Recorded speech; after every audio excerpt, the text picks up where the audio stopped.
Yeah, exactly. And, when panic or concern or whatever inevitably sets in because something is going on in the world outside of our control, be it a pandemic, be it a recession, be it a war, whatever it is, um, if we keep withdrawing or if we keep stopping the things that feel risky, we're never gonna we're never gonna make the change that we need to make because change takes a lot longer than we think. And so if you don't Yeah, stick with it, you're constantly resetting the clock. yeah, definitely. How do you foster curiosity in a company as an outside consultant? Questions. Get people comfortable asking questions. Um, and some people just naturally are very comfortable with it. They instinctively do it. Other folks, for a lot of good reasons, have been trained to always appear certain. And so one of the things I do when we're working on a project is say, okay, we're going to start experimenting. We're going to list all of our assumptions. And immediately people freak out. We're not assuming anything. Okay, yeah, you are, but fine. So then hypotheses, what are our hypotheses? And so folks write them down. And then one of the things that we do to help prioritize is say, okay, well, how confident are you that this hypothesis is true? And what's the impact if it's wrong? And if you just say that, high, medium, low confidence, where you at? Everything is high confidence. High confidence we're right. So okay. So for something to be high confidence, you have to bet your annual salary that it's true. Yeah. Suddenly everything becomes medium confidence. Huh. And then I'll be like, okay, medium confidence is you are taking all of us out to a Michelin starred restaurant and we're doing like the full multi-course wine, like all the things, Michelin star, and you're paying for it.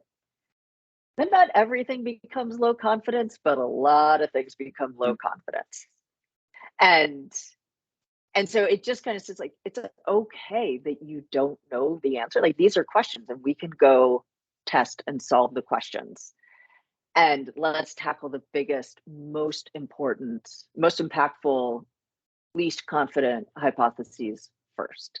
And so Mhm. it's step by step kind of revealing that they don't know as much as they think they know, and then giving them a framework and a reason for why it's okay they don't know and a path forward.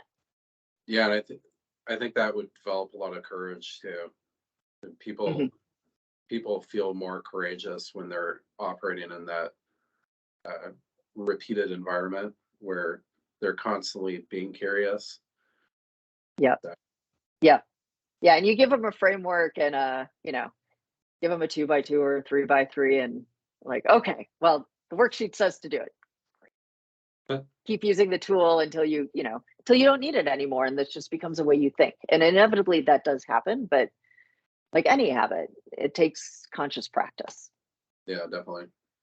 So, your third core belief: any organization can innovate, and any person can be an innovator.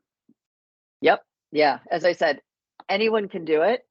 Um, Not everybody will, not everybody wants to, but everyone's capable of it. And I think it's important, one, to recognize the difference between being capable of something and wanting to do something.